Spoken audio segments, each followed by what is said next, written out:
7वा दिवस आहे आज. राजकीय भाषा बोलत नाही, उमेदवार उभा करायचे म्हणत नाही, पाडायचे सुद्धा म्हणत नाही, तीनही गोष्टी म्हणत नाही. परत आपली बी चळवळ जे राजकीय तीही करायची नाही म्हणतोय मी.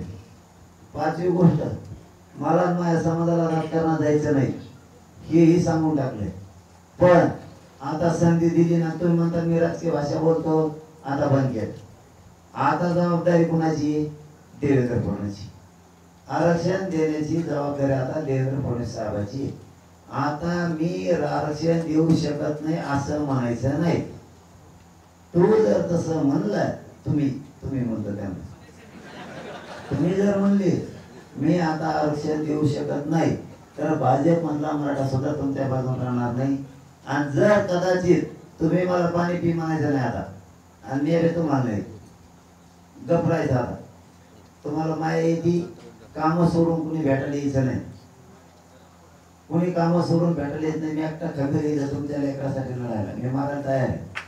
हो, काम नसेल तर मग हरकत नाही. पण आता माझ्या आजूबाजूचे सांगायचं, मला सगळ्या राज्यातून फोन येते, आम्ही येणार. मग गावात लोक काय घरी इकडे तब्येत खराब झाल्यावर घरी नीट बसत नाही. मग गावातले लोक गाड्या करून खूप इकडे निघाले आंतरवाडीकडे. काम नसलं तरी आपण काम बोलून कधी येऊ नका, सगळं शांततेत राहा. पण एवढ्या वेळेस तुम्ही मला पाणी पी म्हणायचं नाही, न्याय बी प्यायचं नाही. तुम्ही मला उपचार घ्या म्हणायचं नाही, मी बी घेणार. आपल्या जातीचं कल्याण एकदा त्यांना जर टिकून येत आपण तरी.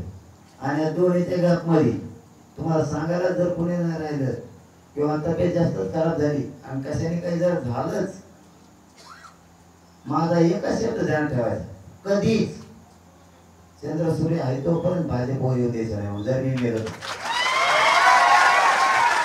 कधीच देवेंद्र फडणवीस कधीच दिसून द्यायचा नाही, कधीच सत्तेत आले नाही पाहिजे लोक. त्यांना सत्तेत राहायचं असलं तर आमचं आरक्षण देऊन टाकायचं. तुमचं राजकारण तुम्हाला लागलं, मला करायचं नाही. माझ्या समाजात घेणं मोठा समाज आरक्षण मोठं होईल, आणि त्याला कसं मोठा करायचं मी मोठं बघायचं. माझ्या जातीला कसं मोठं करायचं मला अक्कल आहे, मी मोठं करतो. राजकारणात गेलं तरच मोठं करता येतं, हे खोटं पण आहे. राजकारणात गेलं तरच जात मोठी करता येते, हे सगळं खोटं आहे. मी मोठी जात आरक्षणातून आणि त्याचे दुसरं आणखी एका बाजूला कसा मोठा करायचं मी माग करतो. मला चांगला माहिती मोठी जात मोठी कशी करायची. काही कुणी माझ्या जातीला गेल्याने शिकायची गरज नाही. राजकारणात गेलं तरच मोठं होतं, हे खोटं आहे सगळं. काही गरज नाही. मी माझी जात तुम्हाला 5 वर्षाच्या आरक्षण दिल्यावर, आरक्षण आता दिलं की त्यानंतर 5 वर्षाच्या सगळ्या श्रीमंत मोठी जात करून टाकली. शब्द आहे माझा तुम्हाला. राजकारणात न जाता काही गरज नाही. बघू आता फडणवीसांवर साहेबांवरती आपण एवढे विश्वास ठेवलाय, त्यांनी या संधीचं सोनं करावं, मराठ्याला आरक्षण देऊन टाकावं. मराठा आणि कुणबी एकाची अंमलबजावणी करून टाकायची, सगळ्या सोयरीची करून टाकायची.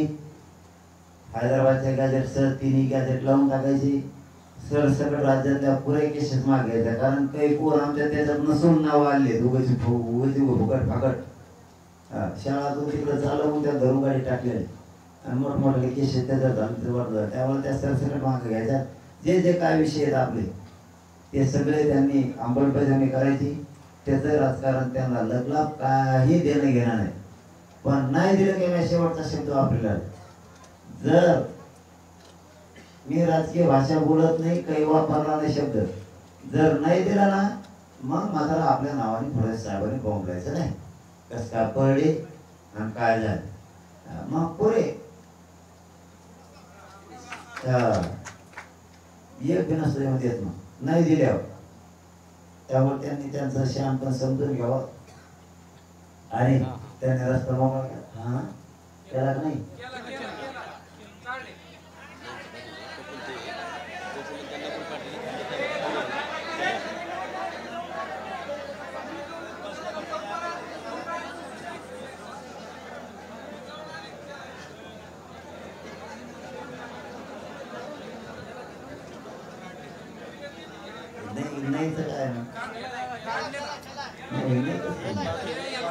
वळी गोदरी वगैरे पोर काढा ना, वळी वगैरे काढे नाही म्हणतात.